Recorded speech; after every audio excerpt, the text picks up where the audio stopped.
دوسری چیز جو ہے وہ عزت کی حفاظت، عصمت جو ہے انسان کی عزت جو ہے، اس کو آپ سارے سمجھیے گا کہ حفاظت اس کی بہت ضروری ہے۔ اگر کوئی یعنی بدکاری میں مبتلا ہوتا ہے، اس کا بھی سارا جو سسٹم ہے خراب ہو جاتا ہے۔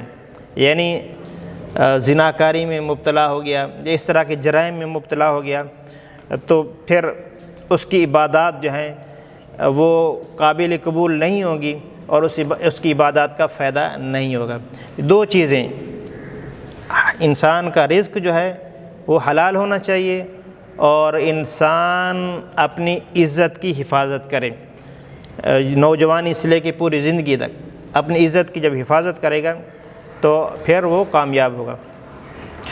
ایک اہم بات جو ہے وہ کہ حضور اکرم صلی اللہ علیہ وسلم نے وضو کرنے کے بعد کچھ کلمات پڑھنے کے لیے دیے ہیں۔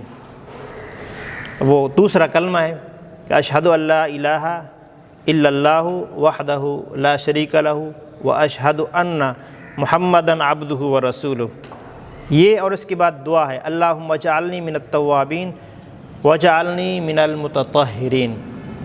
اب دیکھیں وضو آپ نے مکمل کر لیا، اس کے بعد یہ کلمات پڑھنے۔ یہ کلمات کون سے ہیں؟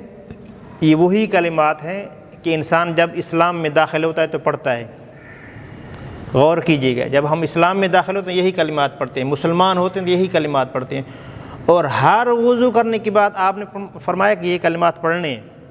اس سے کیا سمجھایا جا رہا ہے؟ یہ سمجھایا جا رہا ہے کہ تجدید عہد کر لو، اللہ کے پاس جا رہے ہو تو تیار ہو کے جاؤ، گزشتہ اگر کوئی معاملات ہیں تو ان کو ختم کر کے جاؤ، یعنی ہر نماز پر تجدید عہد کرایا جا رہا ہے۔ اور دوسرا دعا یہاں ہے ہر وضو کے بعد، اے اللہ مجھے توبہ کرنے والا بنا دے، اے اللہ مجھے توبہ کرنے والا بنا دے، اور اے اللہ مجھے ان لوگوں میں شامل کر دے جو پاک ہیں۔ یہ دعا کے دو جملے ہیں، مجھے توبہ کرنے والے بندوں میں سے شامل کر دے اور ان لوگوں میں شامل کر دے جو پاک ہیں۔ یعنی یہ کلمات جو ہیں یہ انتہائی قابل غور ہیں کہ ایک تو تجدید عہد کرایا جا رہا ہے اور دوسرا پھر دعا کرائی جا رہی ہے کہ مجھے توبہ کرنے والوں میں شامل کر اور مجھے پاک لوگوں میں شامل کر۔ اچھا، اس حدیث کا جو دوسرا جز ہے وہ یہ ہے کہ جو شخص ہر وضو کے بعد یہ کلمات پڑھے گا تو اس کے لیے جنت کے 8 دروازے کھول دیے جائیں گے۔ وہ آخر میں جب جائے گا تو اس کے لیے جنت کے 8 دروازے کھول دیے جائیں گے اور اسے کہا جائے گا جس چیز تمہاری مرضی داخل ہو جاؤ، جس دروازے سے جانا چاہو تمہارے لیے کھلے ہوں۔ ابھی اتنا بڑا پروٹوکول ہے، اتنی بڑی فضیلت ہے یہ کلمات پڑھنے کے لیے، تو یہ کیوں ہے؟ کیونکہ ان میں اہم چیز کی طرف اشارہ ہے۔ جو دو باتیں ہم نے جو بتائی، ایک یہ کہ تجدید عہد، اور دوسرا یہ وہ جو یعنی توجہ اللہ، تجدید عہد ہے اور وہ یعنی توجہ اللہ مطلب توبہ اور پاکی، دل کی پاکی، یہ دو باتیں۔ ہم اب یہ جو صفائی ستھرائی کے قابل غور پہلو ہیں ان پر یہ ہم دھوتے ہیں، یہ فرض اعضاء ہیں ان کی بات ہم کرتے ہیں۔ سب سے پہلے یعنی ہاتھ دھوتے ہیں، جس کی ہم تفصیل کر چکے ہیں۔ جب آپ ہاتھ دھوئیں تو توجہ کریں، یہ میرے ہاتھ ہیں، یہ مجھے اللہ نے دی ہے، اللہ کی طرف سے میرے پاس امانت ہے۔ اگر میں ان کو ویسا استعمال نہیں کروں گا جس طرح میرا رب چاہتا ہے تو یہی میرے خلاف ہوں گے، کیونکہ یہ امانت ہے۔ اگر میں امانت میں خیانت کروں گا تو پھر یہی میرے خلاف ہوں گے، جس طرح ہے سورۃ یاسین میں کہ بندہ جب مکر جائے گا، بات نہیں کرے گا تو پھر یہ اعضاء بولیں گے، سارے کے سارے اعضاء بولیں گے، تو نے جس کے حوالے مجھے کیا تھا اس نے میرے ساتھ یہ کیا، یہ سارے اعضاء۔ یعنی یہ آپ کی نعمت کو یاد کرنا ہے اور یہ سوچنا ہے کہ ان میرے جسم کے اعضاء کے ذریعے کسی کو تکلیف نہیں ہونی چاہیے۔ حضور نے فرمایا جس طرح المسلم من سلم المسلم من لسانہ و یدہ، کہ سچا مسلمان وہ ہے جس کے ہاتھ سے اور جس کی زبان سے دوسرے مسلمان محفوظ ہیں، تو یہ اشارہ ہے۔ اور ہم چہرہ دھوتے ہیں، جب آپ چہرہ دھوئیں تو چہرے پر لگے سارے جو فنکشن ہیں ان پر غور کریں۔ نعمتوں کا انبار لگا ہوا ہے، آنکھیں الگ نعمت ہیں، ناک الگ نعمت ہے، یہ ہونٹ الگ نعمت ہیں، دانت الگ نعمت ہیں، اندر زبان الگ نعمت ہے، کان الگ نعمت ہیں، اتنی نعمتیں ہیں، رخسار ہے، یہ ساری چیزیں بالکل ہماری پرفیکٹ ہیں، موجود ہیں، اور توجہ نہیں ہے۔ جب ہم منہ دھو رہے ہیں تو اس کی طرف یہ توجہ دلا جا رہی ہے کہ تمہارے یہ اعضاء موجود ہیں، اور ان اعضاء کو وہاں استعمال کرنا ہے جہاں استعمال کرنے کا حکم ہے۔ آنکھوں کو بری جگہ استعمال نہیں کرنا، کانوں کو بری جگہ استعمال نہیں کرنا، ناک کو اپنے کنٹرول میں رکھنا ہے۔ یہ ساری باتیں جو ہیں، یعنی ہم نے آپ کو اشارہ کر دیا، توجہ کرتے رہیں۔ ہر وضو وقت آپ یہ توجہ کریں گی تو آپ کا دل ایسا پاک ہو جائے گا، اور پھر آپ کو پتہ چلے گا۔ اس کے بعد جب سر ہے، سر پر مسح کرنا ہے۔ سر کی طرف اشارہ کر کے بتایا جا رہا ہے اللہ نے جو تمہیں سر دیا ہے، سر کی بڑی قیمت ہے۔ ویسے بھی ہم کہتے ہیں قیمتی ہوتا ہے سر۔ یہاں جو سر ہے، سر کے اندر کیا ہے؟ انسان کا کھوپڑی ہے، وہ اس نے دماغ کی حفاظت کی ہوئی ہے۔ دماغ، ذہن، عقل، یہ سارے شعور، اور وہی دماغ ہے، وہی عقل ہے، وہی شعور ہے جس کی وجہ سے تم باقی حیوانوں جیسے نہیں ہو۔ یعنی جس طرح باقی حیوانات ہیں وہ بھی جاندار ہیں، آپ بھی جاندار ہو، لیکن تم ویسے نہیں ہو جیسے وہ ہیں۔ کیوں نہیں ہو؟ کہ تمہارا عقل ہے، تمہارا دماغ ہے، تمہارا ذہن ہے، تمہارا عقل کام کرتا ہے، تمہارے اندر شعور ہے۔ جب یہ باتیں آپ سوچیں گے تو پھر اس سے کام لیں گے، عقل سے بھی، دماغ سے بھی، ذہن سے بھی، پھر شکر گزار ہو جائیں گے۔ آیات میں آیا تھا نا، شکر گزار ہونا۔ یعنی پاؤں ہے، پاؤں کی اس طرح بھی سے کہ نہیں، میرے پاؤں جو ہیں وہ کسی غلطی کی طرف، غلط کام کی طرف اٹھ کے نہیں جانے چاہیے۔ اوامر کی طرف چل کے جائیں، برائی کی طرف چل کے نہ جائیں۔ یعنی خلاصہ یہ ہے کہ اللہ رب العزت جب مومن پر اپنی نعمتیں تمام کرنا چاہتا ہے، آیات میں جو ہے وَلِيُتِمُّ نِعْمَتَهُ عَلَيْكُمْ، کہ ہم تم پر یہ کرا کے نعمت تمام کرنا چاہتے ہیں۔ اللہ تعالیٰ جب نعمت تمام کرنا چاہتا ہے تو اللہ کی نعمتیں بے شمار ہیں جن کی طرف ہم نے اشارہ کیا اور جن سے انسان فائدہ اٹھا رہا ہے، لیکن سب سے بڑی نعمت جو ہمارے پاس ہے نا، وہ ہے ہمارا ایمان۔ ایمان سب سے بڑی نعمت ہے، اس سے بڑی نعمت کوئی نہیں ہے۔ ہم جو مسلمان گھر میں پیدا ہو گئے تو یہ اللہ کا بہت بڑا احسان ہے۔ اس احسان کو بھی اپنے ذہن میں رکھیے گا۔ یہ جو رکوع ہے جس میں وضو کا بیان ہے، اس سے پہلے پچھلا جو رکوع ہے، اس سے پہلے والا رکوع، اس میں یہ اسلام کی بات ہے۔ الیوم اکملت لکم دینکم واتممت علیکم نعمتی، ہم نے تم پر دین مکمل کر دیا اور نعمت کو تمام کر دیا۔ سب سے بڑی نعمت جو ہے یہ دین ہے، اسلام ہے۔ تو اپنے ایمان کی حفاظت کرنی ہے، اپنے اسلام کی حفاظت کرنی ہے۔ اگر اس طرح کا کر لو گے تو پھر کامیاب ہو جاؤ گے۔ سب سے بڑی نعمت کون سی ہے؟ نعمت اسلام، نعمت ایمان۔ آپ مسلمان ہیں تو پھر یہ اللہ کا شکر ہے۔ یعنی یہ باتیں جو ہیں قابل توجہ ہیں، اور یہ ہم جب بھی وضو کریں تو یہ باتیں ذہن میں لائیں آئندہ، یعنی یہ باتیں ذہن میں لائیے گا۔ تو جب یہ مسلسل آپ یہ پریکٹس کریں گے تو توجہ اس طرف ہو جائے گی۔ جب توجہ ہو جائے گی تو پھر انشاءاللہ بہت فائدہ ہوگا۔ اچھا، آخر میں ہم خواتین کے حوالے سے چند باتیں ذکر کریں گے، کیونکہ کوئی بھی بندہ ہے اس کا خواتین کے ساتھ تعلق ہے، کسی کے ماں ہے، کسی کی بہن ہے، کسی کی بیوی ہے، سب کا تعلق ہے، اور بہت دفعہ بنیادی باتیں معلوم نہیں ہوتی جس کی وجہ سے مسائل ہو جاتے ہیں۔ کہ بطور انسان مرد اور عورت میں کوئی فرق نہیں ہے، مرد بھی انسان ہے، عورت بھی انسان ہے، لیکن ساخت میں فرق ہے۔ اللہ نے مرد کو اور طریقے سے بنایا ہے، عورت کو اور طریقے سے بنایا ہے۔ اور جب ساخت میں فرق ہے، بناوٹ میں فرق ہے، تو ذمہ داریوں میں بھی فرق ہے کہ عورت کی اور ذمہ داری ہیں، مرد کی اور ذمہ داری ہیں۔ قرآن پاک نے فرمایا وَلَا تَتَمَنَّوْا مَا فَضَّلَ اللَّهُ بِهِ بَعْضَكُمْ عَلَى بَعْضٍ۔ ایک خاتون نے سوال کیا تھا سیدہ سلمہ نے کہ عورتیں جہاد پر جاتی ہیں، مرد جہاد پر جاتے ہیں، عورتیں گھر میں رہتی ہیں، وہ تو بڑے ثواب کما رہے ہیں، تو وہ تفصیل کی طرف نہیں جا رہے، وہ جو آیات اتری تھی اور اس میں اس کا ایک جز یہ تھا، سورۃ نساء کا ہے کہ وَلَا تَتَمَنَّوْا مَا فَضَّلَ اللَّهُ بِبَعْضِكُمْ عَلَىٰ بَعْضٍ، اللہ نے تم میں سے بعض کو جو بعض فضیلتیں دی ہیں ان کی تمنا نہ کرو۔ بعض فضیلتیں عورت کو دی ہیں وہ مرد کو ہو ہی نہیں سکتی، مطلب کوئی مرد چاہے کہ میں ماں بن جاؤں تو نہیں بن سکتا۔ ماں کی کتنی بڑی فضیلت ہے، حدیثیں بھری ہوئی ہیں ماں کے فضائل سے، لیکن وہ ماں کے ساتھ خاص ہیں، مرد وہ نہیں کر سکتا۔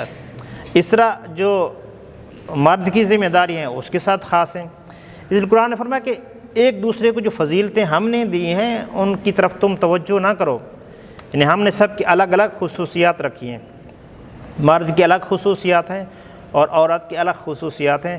جو اللہ نے جیسا بنایا ویسا تم نے تسلیم کر کے سر جھکا لینا ہے تو پھر کامیاب ہو جاؤ گے۔ اگر مرد عورتیں بننا چاہیں اور عورت مرد بننا چاہیں تو یہ فطرت کے خلاف بات ہوتی ہے، اور ہم نے ابتدا میں کہا تھا اسلام دین فطرت ہے۔ جب فطرت سے کوئی لڑتا ہے، فطرت سے جنگ کرتا ہے، ظاہراً تو بہت اچھا لگ رہا ہو اور لیکن آخر کار اس کا وبال آتا ہے اور اس کا نقصان اٹھانا ہوتا ہے۔ یعنی جدید مطلب مسائل جس طرح ہوتے ہیں، ٹرانسجنڈر والا مسئلہ ہے، یہ سارے مسائل جو ہیں مسلمان کے لیے کہ اللہ نے جیسا بنایا ہے اس کو اسی میں خوش رہنا چاہیے، وہ پھر وہ کامیاب ہوگا۔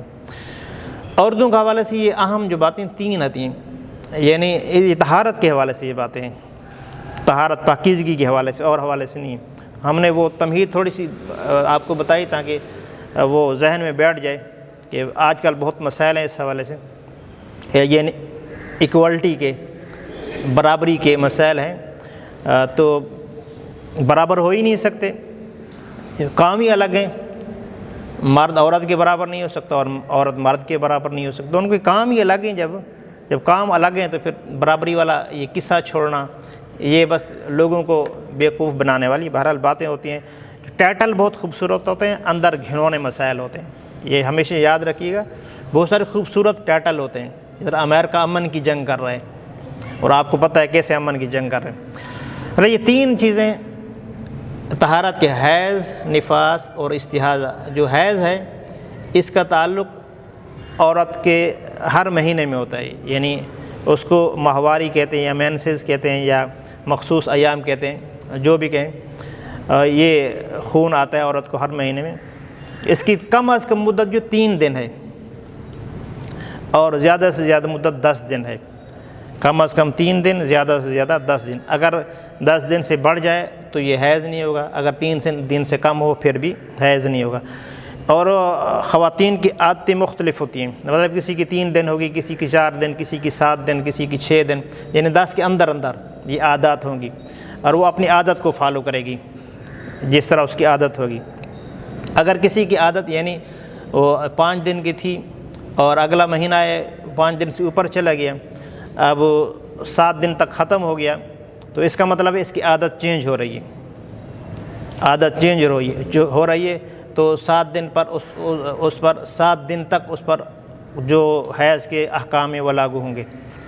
اور اگر 5 دن عادت تھی اور وہ آگے چلی گئی، 10 دن کراس کر گئی، جب 10 دن کراس کر جائے تو پھر اس کے جو حیض کے ایام شمار ہوں گے وہ 5 دن ہوں گے جو اس کی عادت تھی۔ 10 دن اگر کراس کر جائے تو آگے والے جو ہوں گے ان کا الگ حکم بتاتے ہیں آپ کو۔ دوسرا نفاس ہے، یہ خواتین کو یعنی بچے کے جنم کے بعد جو خون آتا ہے اس کو کہتے ہیں۔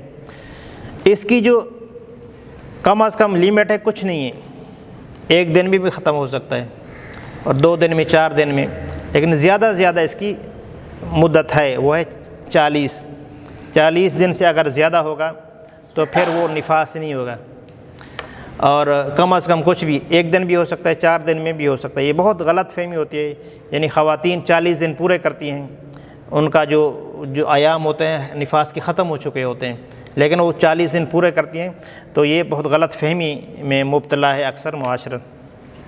اور تیسرا جو ہے استحاضہ ہے، یعنی اگر عورت کو خون آتا ہے، یہ وہ ایام مخصوص بھی نہیں ہیں اور بچے کی ولادت میں نہیں، اس سے ہٹ کر آتا ہے تو اس کو استحاضہ کہتے ہیں، یعنی بیماری ہے۔ جب بیماری ہے تو اس کا الگ حکم ہے۔ سب سے پہلا جو حیض ہے اور نفاس ہے ان دونوں کا حکم یہ ہے کہ عورت پر نماز معاف ہے، نماز معاف ہے، اور اگر رمضان آ جاتا ہے تو روزے نہیں رکھے گی، لیکن ان کی قضا کرے گی، بعد میں قضا کرے گی۔ ان دنوں میں روزے نہیں رکھے گی لیکن بعد میں قضا کرے گی۔ اور جو تیسری چیز ہے استحاضہ، اس میں کچھ معاف نہیں ہے، یہ بیماری ہے اور بیماری میں معافی نہیں ہوتی، لیکن عذر ہے، عذر کے لیے طریقہ کار الگ ہوتا ہے۔ یعنی اگر کسی خاتون کا مسلسل خون جاری رہتا ہے، اس کو وقفہ نہیں ملتا، تو یہ معذور ہے۔ تو معذور خاتون ہو یا کوئی شخص بھی ہو، یعنی اگر کوئی شخص ہے جس کو مسلسل پیشاب آتا رہتا ہے، یعنی اتنا ٹائم بھی نہیں گزرتا کہ وہ نماز پڑھ لے، تو وہ معذور ہے، یا خدا نخواستہ کسی کی ہوا خارج ہوتی رہتی ہے مسلسل، تو وہ معذور ہے۔ اس طرح کا کسی کا کوئی مسئلہ ہے تو وہ معذور ہے۔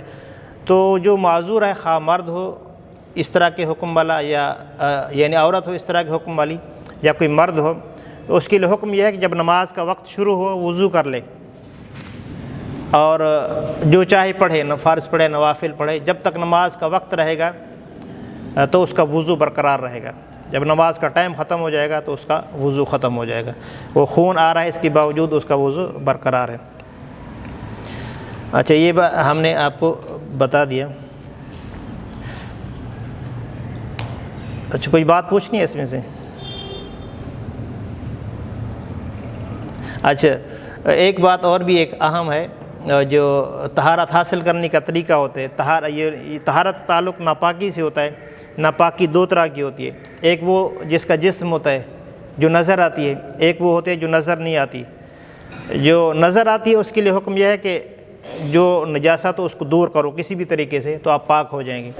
لیکن نظر نہیں آتی تو اس کے لیے حکم یہ ہے کپڑے پر لگے، جس پر لگے، اس کو اتنا دھو کہ آپ کا دل مطمئن ہو جائے، دل مطمئن ہو جائے کہ یہ اب پاک ہو گیا تو صحیح ہے۔ بعض اوقات اس طرح کی کچھ چیزیں ہیں، جیسے یہ قالین ہے، اس پر گندگی لگ جائے، یا جائے نماز تکیہ وغیرہ ہے اس پر لگ جائے، یعنی ایسی چیزیں ہیں جس کو نچوڑا نہیں جا سکتا، تو اس کے لیے حکم یہ ہوتا ہے کہ اس پر پانی ڈال کے اس کو جس حصے پر گندگی لگی ہوئی ہے اچھے طریقے سے پانی ڈال کر اس کو لٹکا دو، پانی ٹپکنا بند ہو جائے تو پھر دوبارہ پانی ڈالو، پھر وہ بھی بند ہو جائے، 3 دفعہ ایسا کرو تو پھر وہ پاک ہو جائے گا۔ وہ چیزیں جن کو نچوڑا نہیں جا سکتا۔